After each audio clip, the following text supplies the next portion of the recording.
దెయ్యం అంటే మనలో చాలా మందికి భయం. ఇవి భూమిపైన ఉన్నాయో లేదో ఎవరికి తెలియదు, కానీ వాటి గురించి వింటే భయంతో వణికిపోతారు. ఎక్కడో దెయ్యం ఉందని చెప్తే చూడటానికి కూడా భయపడతారు. ఎందుకంటే దెయ్యాల ఉనికిని నమ్మేవారు చాలా మంది ఉన్నారు. అలాంటిది దెయ్యాలు పాలించే గ్రామం ఒకటి ఉందని మీకు తెలుసా?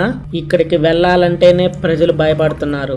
ఈ గ్రామం దెయ్యాలచే వెంటాడబడుతుంది. ఎందుకంటే దాని వెనకున్న కథ అలాంటిది. అది 300 సంవత్సరాల కంటే పురాతనమైన గ్రామం. ఆ గ్రామం పేరే కుల్తరా.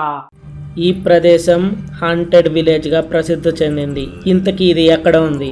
ఈ గ్రామాన్ని హంటెడ్ అని ఎందుకు పిలుస్తారు? ఈ గ్రామం ఎక్కడుందంటే రాజస్థాన్ లో ఉంది. ఒకప్పుడు రాజస్థాన్లో పాలివాల్ బ్రాహ్మణులు ఈ గ్రామంలో నివసించేవారు. 300 సంవత్సరాలకు పైగా పురాతనమైన ఈ గ్రామం ఒకప్పుడు సంతోషకరమైన సంపన్నమైన గ్రామంగా విలసిల్లేదని చెబుతారు. కానీ ఇప్పుడు ఇక్కడ ఆత్మలు సంచరిస్తాయని స్థానికులు చెబుతారు.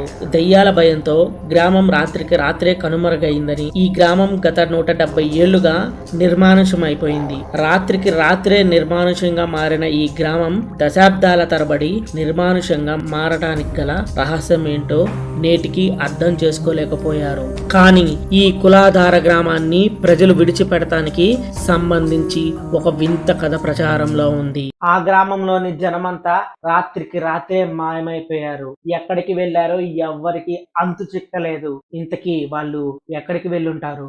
వాస్తవానికి కులధార కథ దాదాపు 200 సంవత్సరాల క్రితం ప్రారంభమైంది. కులధార గ్రామం గతంలో ఎంతో కలకలలాడుతూ ఉండేది. ఒకసారి ఈ కులధారపై ఎవరిదో చెడు దృష్టి పడిందని అతని రాక్షస కన్ను ఆ గ్రామంలోని ఒక అందమైన అమ్మాయిపై పడింది. 19వ శతాబ్ద ప్రారంభంలో పాలకుడు సలీం సింగ్ హింసించేవాడని చెప్తారు. ఆ దుర్మార్గుడు గ్రామానికి చెందిన ఒక అమ్మాయిపై పిచ్చిని పెంచుకున్నాడు.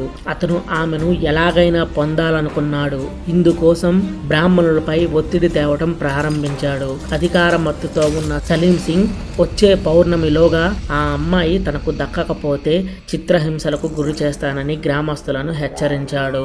ఊరిపై దాడి చేసి ఆ అమ్మాయిని తీసుకెళ్తానని ఆ అమ్మాయి ఇంటికి సందేశం పంపాడు.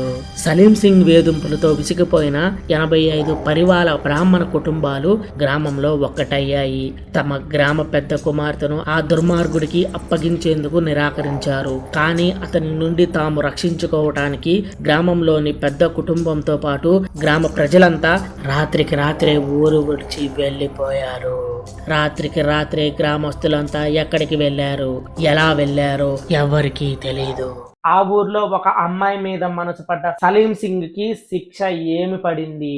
ఊరు విడిచి వెళ్ళినప్పుడు ఆ బ్రాహ్మణులు ఈ ప్రదేశాన్ని శపించారని చెప్తారు. ఆ తర్వాత నుంచి కులధార గ్రామం దెయ్యాల గ్రామంగా మారిందని చెబుతారు. అప్పటి నుంచి ఇప్పటి వరకు కులధార గ్రామంలో కొత్తగా ఎలాంటి ఏర్పాటు చేయలేదని స్థానికులు చెబుతారు.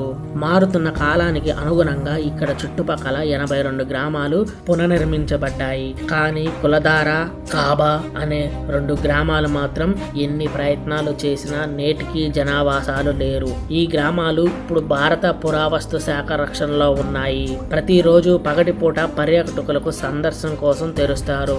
ఇది ఇలా ఉంటే చరిత్రకారుల ప్రకారం పాలివాన్ బ్రాహ్మణులు తమ సంపదను ఇక్కడే పాతి పెట్టారు.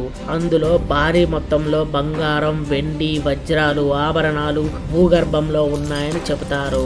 ఇక్కడికి ఎవరు వచ్చినా వివిధ చోట్ల తవ్వకాలు జరపటం వెనుక ఇదే కారణం. ఆ స్వర్ణం తమకు దక్కుతుందనే ఆశతో ఈ గ్రామం ఇప్పటికీ చాలా ధ్వంసమైందట.